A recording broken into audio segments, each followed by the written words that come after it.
In this week's parasha, Bnei Israel were introduced for the very first time to the yetzer, the evil inclination.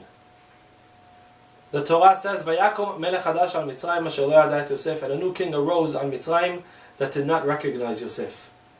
Rashi says that there was a machloket in the Gemara, there was an argument. Was he really a brand new king? Or, the other opinion says, "Shenitchatshu gezerotav," that he made new decrees. Asks the Shem Shmuel, what new decrees? Were there old decrees? Were there decrees previously that now these are new? He made decrees on Bnei Israel. There was never decrees before that there were. Now that we're saying that there are new ones. He made decrees. So how can you explain Shenitchatshu gezerotav that he made new decrees? That's what Hashem Shmuel asks, and he answers, because we know that PHAROAH, when he enslaved Bnei Israel, he got them with excitement.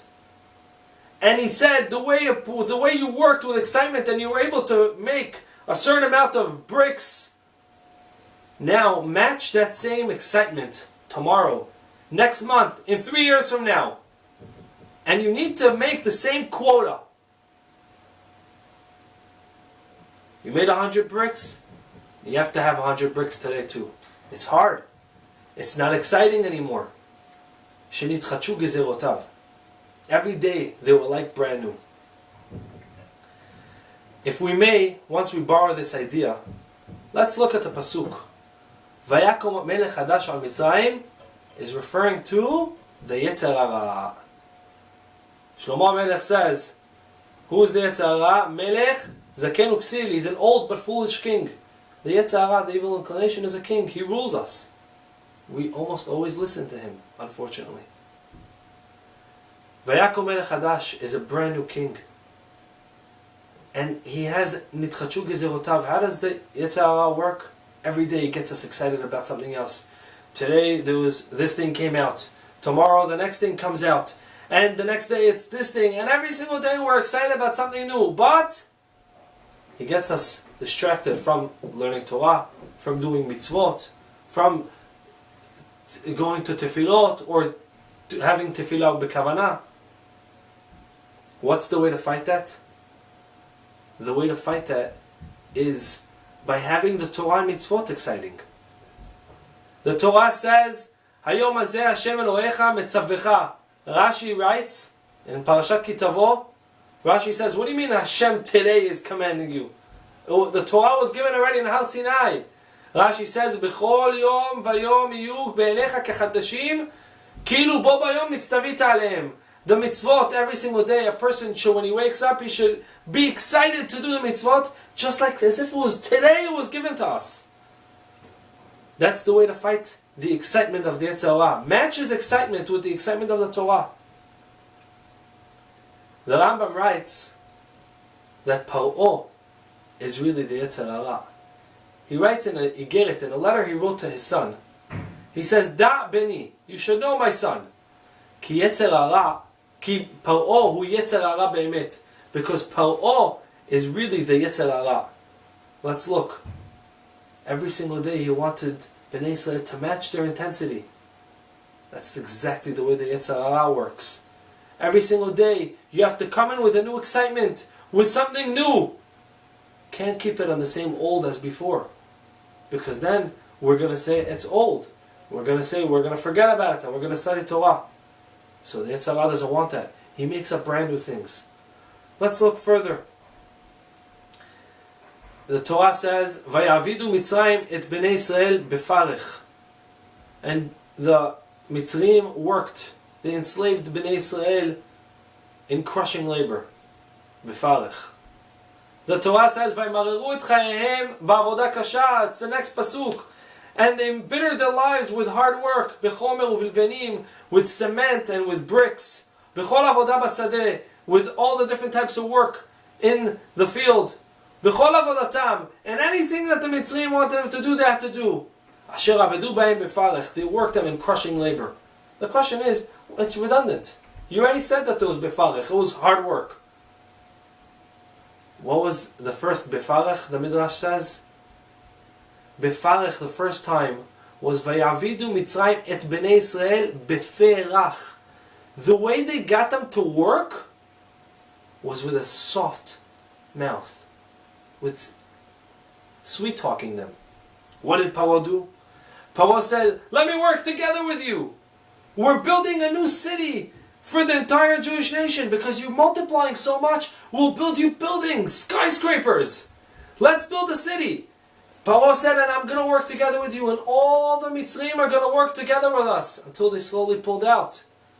And then it turned into Asher Avedu Bahem Befarich, and then it really became crushing labor.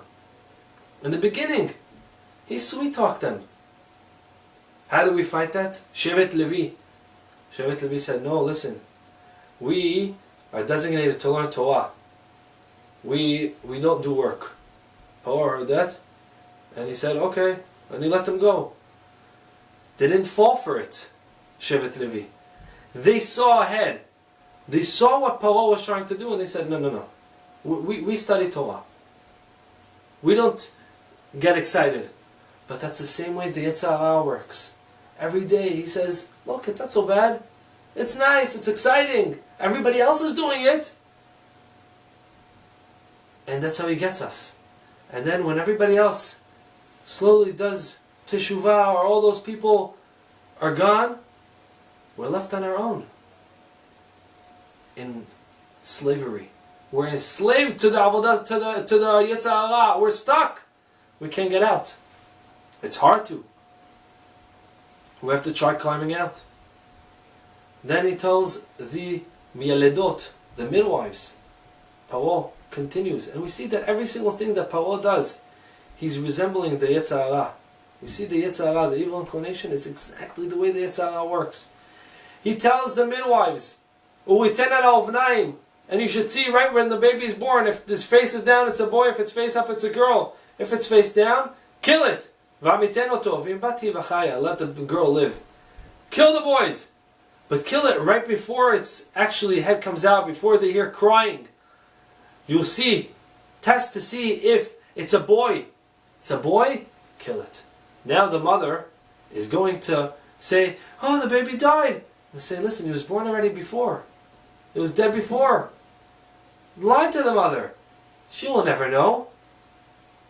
You never heard crying yet. So what did the miyaledot do? They were also from Shevet Levi. They were Yocheved and Miriam. Yocheved was the daughter of Levi, and Miriam was the granddaughter. What did they do? They were outsmarted, and they said, before we got to the ladies, before they gave birth, before we got to them to help them out, they already gave birth. Kichayotena, they were like animals. They just give birth. They don't need a midwife. They've tricked back Parah. It's the way to work. Always we need to trick the yetzer hara. He says, do this. Lie. It's not a big deal. Nobody will know. You have to answer back to the yetzer hara and say, listen, it was too late. By the time we came, I couldn't do this lie that you asked me to do. V'tir'ena ha'miyaledot et ha'Elohim. And the miyaledot, they had fear from HaKadosh Baruch Hu. They didn't listen to the yetzer hara. And if we look over there, it doesn't say Vayomer Parah.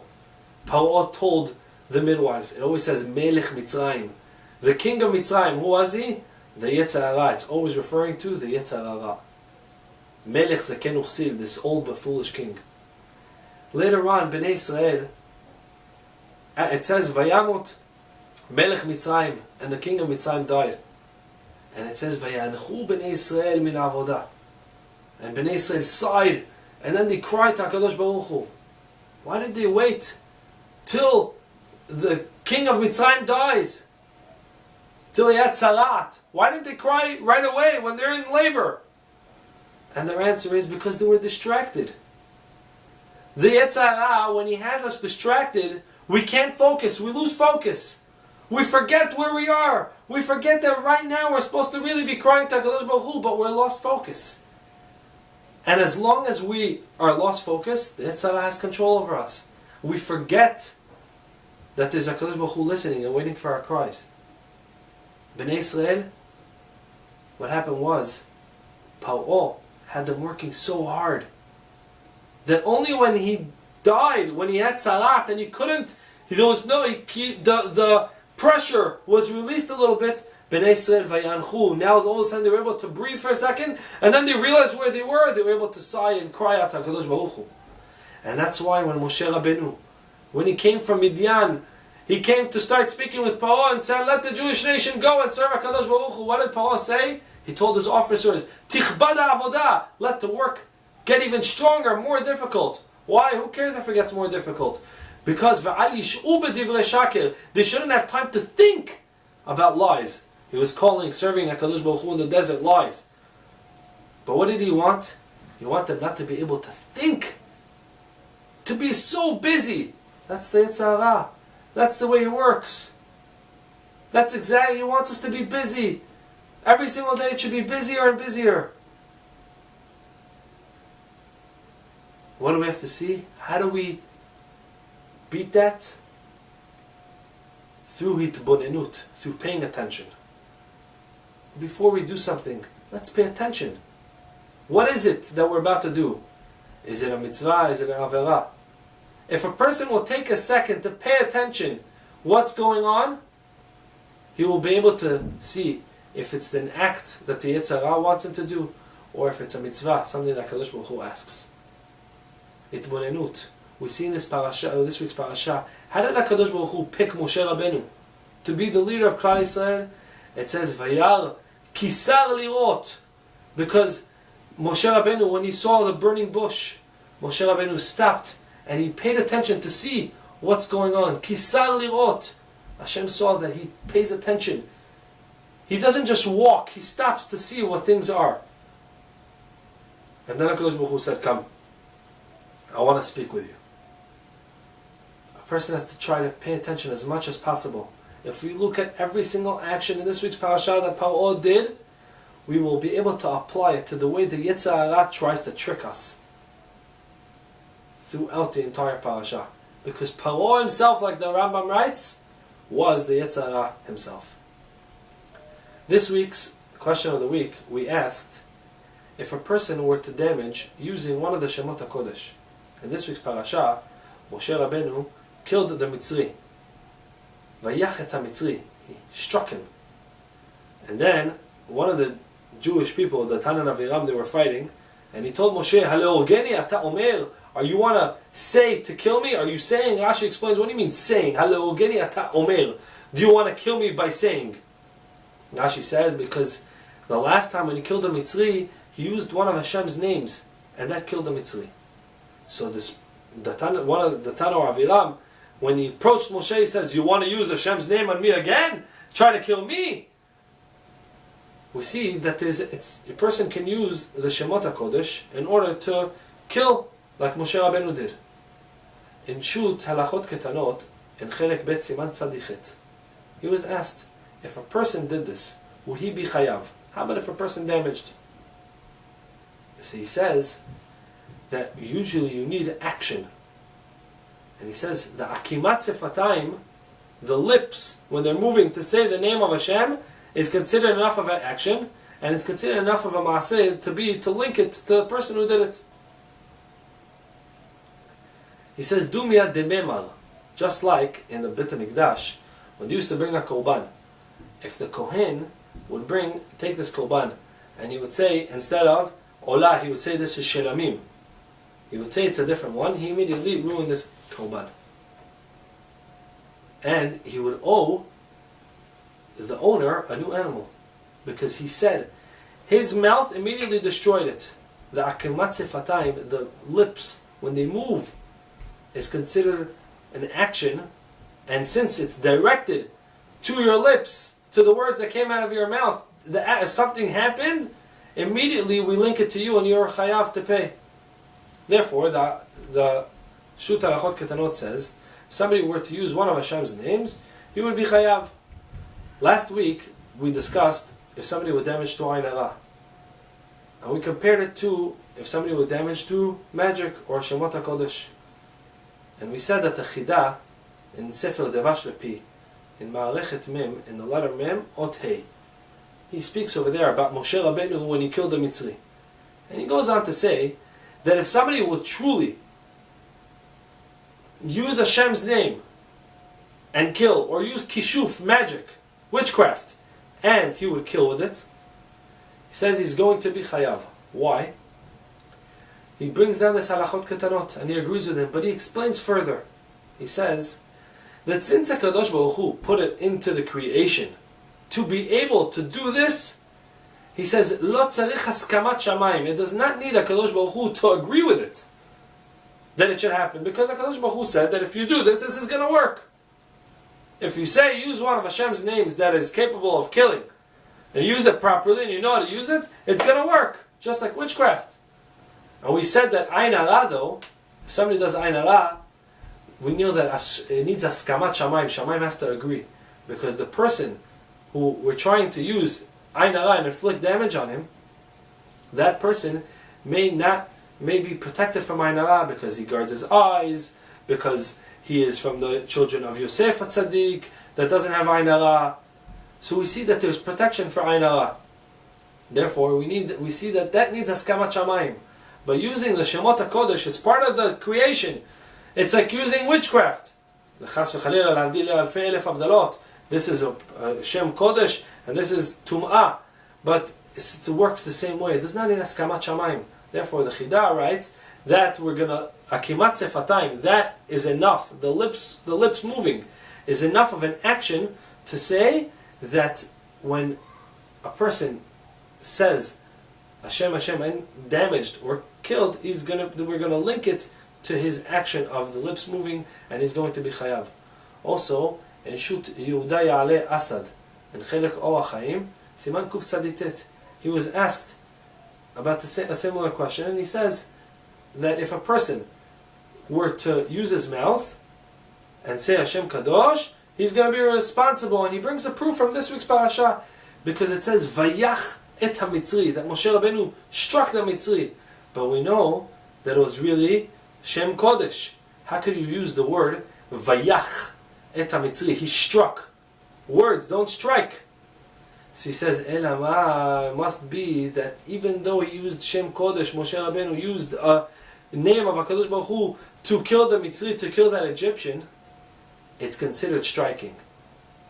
And that's why when the Jewish person, when he said to Moshe Rabbeinu, "Halehogeni ata omer," you want to kill me? Because the saying actually links to the person who did the actual murdering through Shem Kodesh. The Chidah says, even though HaKadosh Baruch Hu put it and it's Shem Kadosh, a person can choose wrong. If a person chose wrong and he used the Shem Kodesh to damage, he's going to be chayav.